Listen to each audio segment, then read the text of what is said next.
사도신경으로 신앙 고백 드림으로 새벽 예배 시작합니다. 전능하사 천지를 만드신 하나님 아버지를 내가 믿사오며 그 외아들 우리 주 예수 그리스도를 믿사오니 이는 성령으로 잉태하사 동정녀 마리아에게 나시고 본도 빌라도에게 고난을 받으사 십자가에 못 박혀 죽으시고 장사한 지 사흘 만에 죽은 자 가운데서 다시 살아나시며 하늘에 오르사 전능하신 하나님 우편에 앉아 계시다가 저리로서 산자와 죽은 자를 심판하러 오시리라.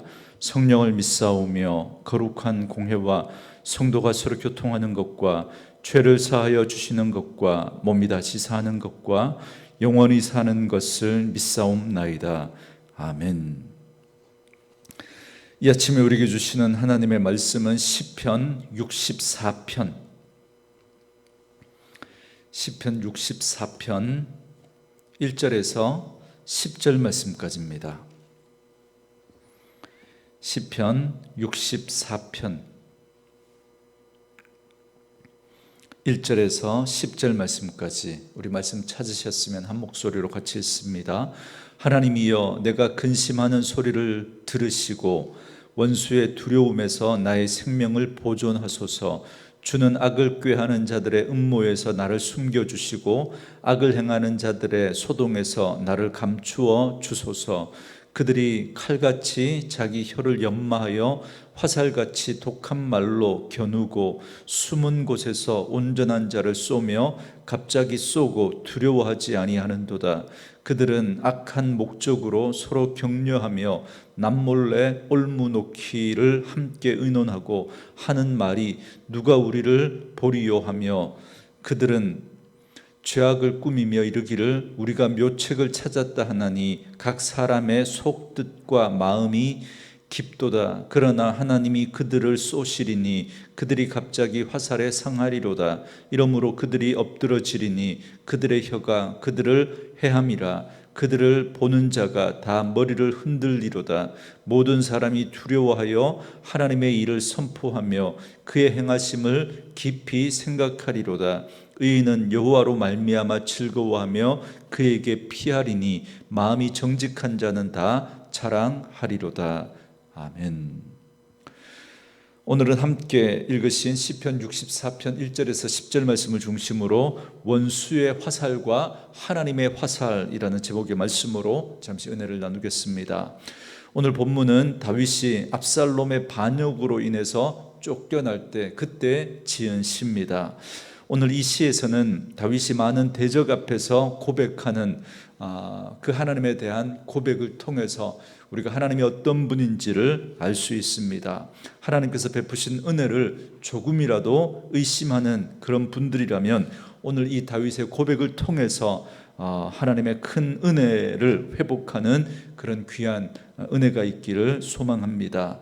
먼저 1절과 2절 말씀에 보면 하나님이여, 내가 근심하는 소리를 들으시고 원수의 두려움에서 나의 생명을 보존하소서. 주는 악을 꾀하는 자들의 음모에서 나를 숨겨주시고 악을 행하는 자들의 소동에서 나를 감추어 주소서. 그럽니다. 다윗은 지금 근심과 두려움 그리고 죽음에 대한 공포에 사로잡혀 있습니다. 그 원인이라면 자신의 뒤를 쫓고 있는 반란군을 우린 생각할 수 있겠습니다. 왜냐하면 표저에서 말씀하고 있는 것처럼 아들 압살롬이 반역을 일으키고 그리고 그 반란군에 의해서 다윗이 지금 쫓기고 있기 때문에 그렇습니다.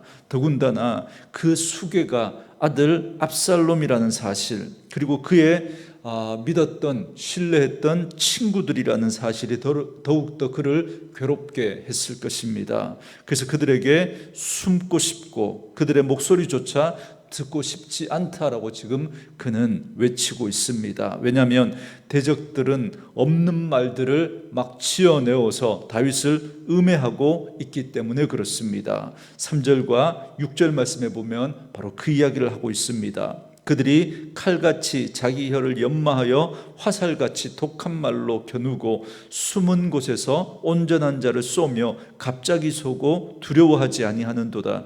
그들은 악한 목적으로 서로 격려하며 남몰래 올무놓기를 함께 의논하고 하는 말이 누가 우리를 보리요 하며 그들은 죄악을 꾸미며 이르기를 우리가 묘책을 찾았다 하나니 각 사람의 속뜻과 마음이 깊도다 그럽니다. 전혀 있지도 않은 말을 만들어 내어서 뒤에서 다윗을 지금 모함하고 있습니다. 그러면서 자기들끼리 좋아합니다. 서로 경쟁하듯 다윗을 제거할 방책을 생각해 내고는 서로 칭찬하고 서로 잘했다고 낄낄댑니다. 다윗은 보지 않아도 능히 짐작할 수 있습니다. 피난길에서 만나는 그 사람들마다 차가운 시선으로 다윗을 바라보고 그리고 비난하고 또 조롱하는 그런 말들을 다윗이 지금 듣고 있기 때문에 그렇습니다. 그래서 지금 어떤 말이 돌고 있는지 다윗은 충분히 짐작할 만합니다. 온갖 억측과 악의적인 오해가 나뒹굴고 있었습니다. 오래전에 밧세바와 있었던 그 일을 두고 하나님의 저주를 받았다는 등 온갖 소문들이 온갖 말들이 난무했을 것입니다. 여러분 오늘날로 치면 온갖 매스컴과 미디어를 통해서 자신이 당한 일들이 뉴스로 막 쏟아져 나오고 있었을 겁니다. 쿠데타를 일으키고 정권을 잡은 입장에서 자신들의 그 쿠데타가 정당했다는 걸 명분으로 삼아야 하기 때문에 왜 자신들이 쿠데타를 일으킬 수밖에 없었는지, 다윗이 얼마나 악한 사람이었는지 그런 부분들에 대해서 온갖 악의적인 뉴스들이 나오면서 다윗을 나쁜 왕으로 몰아갔을 겁니다. 그리고 그런 뉴스에 오늘날로 치면 온갖 악성 댓글들이 달렸을 겁니다. 지금 당하고 있는 일도 죽을 것 같이 힘든데 자신의 일거수일투족에 대해서 달리는 그런 뉴스와 악성 댓글들이 다윗을 더 힘들고 절망스럽게 몰아갔을 것입니다. 이런 음해로 인해서 당하는 가장 큰 고통은 자신의 죄를 기억해야 한다는 것입니다. 그동안 잊고 있었던 그런 오만 가지 과거의 그 죄들이 다 지금 들추어지고 있습니다. 온전한 사람이 여러분 어디 있겠습니까? 오늘 다윗이 지금 온전한 자를 그렇게 그들이 비난한다고 말하고 있지만, 여러분 다윗이 하나님 앞에서 있는 그대로 모습들을 드러내면 다윗의 그 실수와 잘못들을 여러분 얼마나 많았겠습니까? 그런 허물들을 다 안고 살아갈 수밖에 없는 그런 저희들인데, 그런데 지금 그러한 것들을 다 들추어서 끄집어내고 있습니다. 오늘날 이렇게 청문회처럼 오늘날 어떤 대선 후보들을 검증한다고 하면서 온갖 과거의 일들을 들추어내는 그런 모습들을 연상하게 합니다. 여러분 온전한 자가 어디 있겠습니까? 여러분 누구도 그 자신들의 그 죄의 문제에서 온전할 수 있는 사람은 없습니다. 그리고 중요한 것은 자신이 그러한 죄의 문제를 해결할 수 없다는 사실입니다. 누군가 해결해 주지 않는다면 누구도 그 죄의 문제에서 자유로울 수 없는 것이죠. 그러나 다윗은 자신을 조준한 그 적의 화살들을 다시 적에게 돌려버립니다. 7절과 8절 말씀에 그러나 하나님이 그들을 쏘시리니 그들이 갑자기 화살에 상하리로다. 이러므로 그들이 엎드러지리니 그들의 혀가 그들을 해함이라. 그들을 보는 자가 다 머리를 흔들리로다 그럽니다. 다윗은 하나님께서 그렇게 하실 것을 확신합니다. 그리고 하나님께서 날린 화살로 인해서 대적들을 괴멸하고 그들이 내뱉는 그런 말들은 그들의 머리로 돌아갈 것이라고 선언합니다. 그래서 하나님께서 그들을 징계하실 때 그들이 당하는 고통을 보는 사람들이 혀를 내두를 것이다, 그렇게 말하고 있습니다. 그 이유가 무엇 때문입니까? 다윗은 일찍이 충직한 그 자신의 그 신하 우리아를 죽였을 때 하나님으로부터 사형 선고를 받았던 사람입니다. 그러나 하나님께서 다윗과 맺은 언약을 생각하시고 그를 돌이키고자 하십니다. 그래서 선지자 나단을 보내서 다윗의 죄를 지적하십니다. 이때 다윗은 자신의 죄를 애통하고 통회합니다. 하나님은 이런 다윗에게 용서를 베풀어 주십니다. 이것은 전적인 하나님의 은혜이고 하나님의 권능입니다. 그런데 다윗의 대적들은 이런 다윗에 대해서 그를 다시 정죄합니다. 이것을 다윗은 하나님의 권위에 도전하는 것으로 봤던 것입니다. 하나님이 다 용서했는데 그들은 그 다윗의 죄를 끄집어내어서 다시 다윗을 정죄하고 있었던 겁니다. 이건 다윗에 대한 도전이 아니라 이건 하나님에 대한 도전이었던 거죠. 그래서 다윗을 향해 쏜 화살이 다시 그들에게 돌아갈 것을 확신하고 있습니다. 여러분, 분명히 그렇게 될 것입니다. 그렇기 때문에 다윗을 정죄하고 싸우는 대적들은 지금 다윗을 상대로 싸우는 것이 아니라 하나님을 상대로 싸우고 있는 것입니다. 그래서 9절과 10절 말씀에 모든 사람이 두려워하여 하나님의 일을 선포하며 그의 행하심을 깊이 생각하리로다. 의인은 여호와로 말미암아 즐거워하며 그들에게 피하리니 마음이 정직하는 자는 다 자랑하리로다. 그럽니다. 그들은 지금 다윗을 용서하신 하나님께 선전포고를 한 상황입니다. 이런 자들의 끝은 여러분 뻔합니다. 자기가 말한 그 말들이 올무가 되어서 넘어지게 될 겁니다. 여러분, 실제로 여러분 이런 일들이 얼마나 많습니까? 정치권에서 5만 가지 말들이 나도는데 결국 그 말에 자기가 올무에 걸려서 그렇게 정치적인 생명이 끝나는 사람들이 얼마나 많습니까? 이런 자들의 끝은 뻔합니다. 이때 사람들은 신실하신 하나님을 깨닫고 그가 행하시는 자비와 긍휼을 찬양하게 될 것입니다. 다윗은 그래서 힘차게 외칩니다. 하나님의 말씀을 듣고 의지하는 자는 하나님의 은혜로 인해서 즐거워하고 하나님께 보호를 받을 것을 그는 확신하고 그 하나님을 찬양하고 있습니다. 그리고 거짓을 말하지 않고 오직 하나님께 맡기는 자는 다 후회가 없을 것이라고 노래하고 있는 것입니다. 사랑하는 성도 여러분, 하나님을 하나님으로 우리는 인정하며 살아야 합니다. 하나님은 결코 사람과 같지 않습니다. 그 능력과 존귀하심은 사람의 그 재량에 담을 수가 없습니다. 그런 하나님을 알고 살아가는 성도는 낙심할 일이 없습니다. 누가 뭐라고 정죄하고 비난하더라도 우리는 당당할 수 있습니다. 왜요? 하나님이 우리를 용서하시고 하나님이 우리를 받아주셨기 때문입니다. 나를 용서하신 하나님은 나의 죄에 대한 기억을 다 버리고 계시기 때문에 그렇습니다.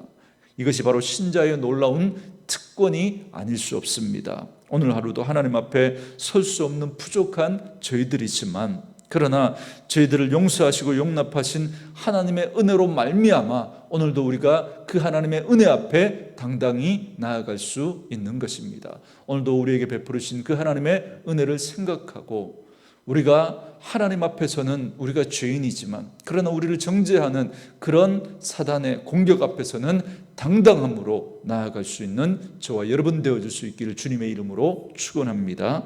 오늘 주신 말씀 묵상하면서 이 찬양 들으시고 함께 기도하는 시간 갖겠습니다.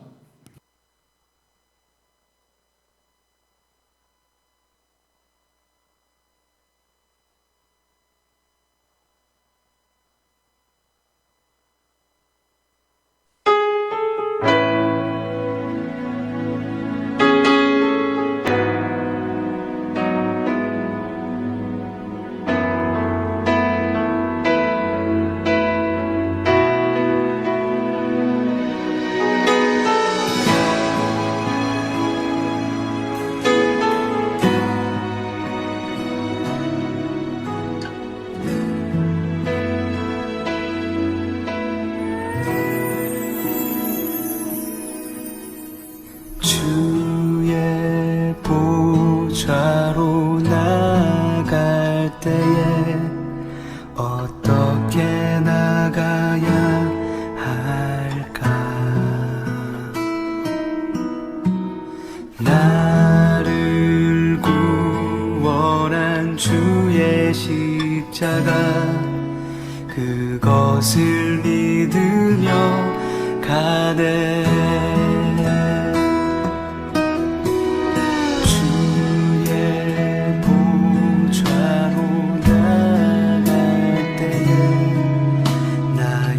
여전히 부족하다.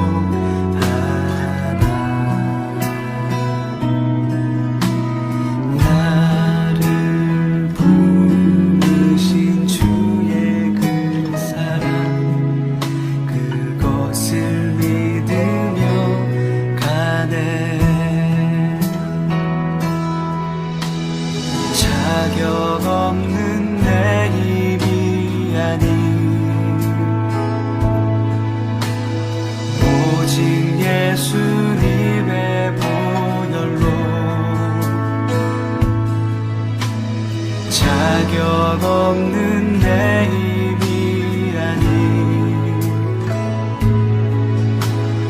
오직 예수님의 보혈로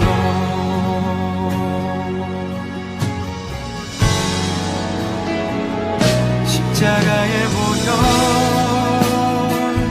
완전하신 사랑 힘이 뻗나갑니다.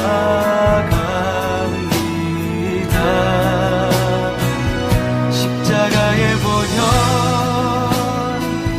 완전하신 사랑 힘입어 예배합니다.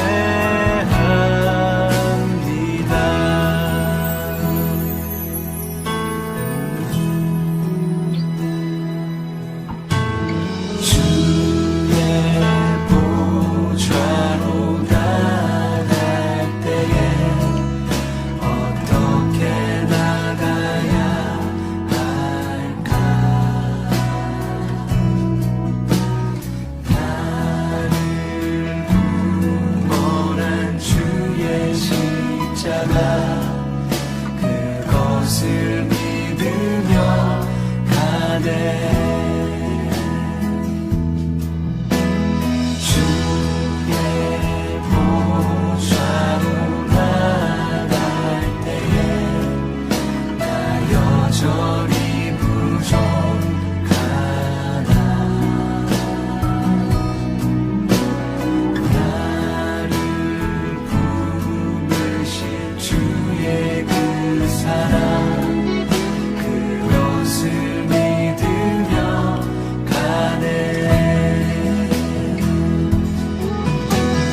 자격 없는 내 힘이 아닌 오직 예수님의 보혈로 자격 없는 내 힘이 아닌 오직 예수님의 보혈로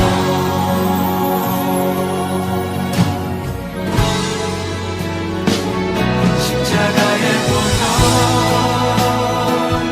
완전하신 사랑 힘입어 나갑니다.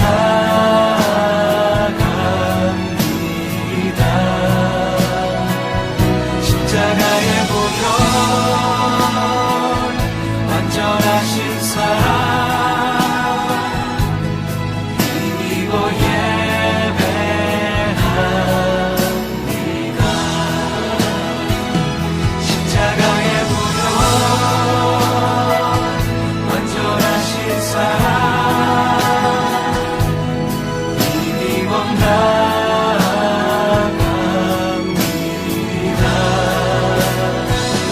십자가의 보혈 완전하신 사랑 힘입어 예배합니다.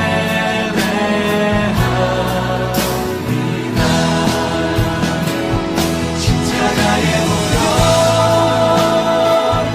완전하신 사랑 힘입어 나갑니다.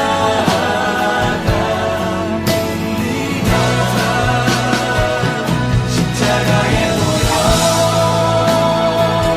완전하신 사랑 힘입어 예배합니다.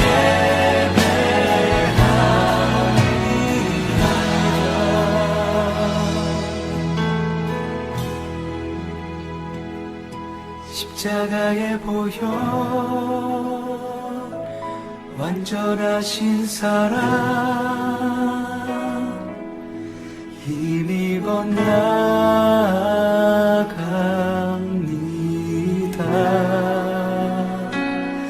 십자가의 보혈 완전하신 사랑 힘입어 예배합니다.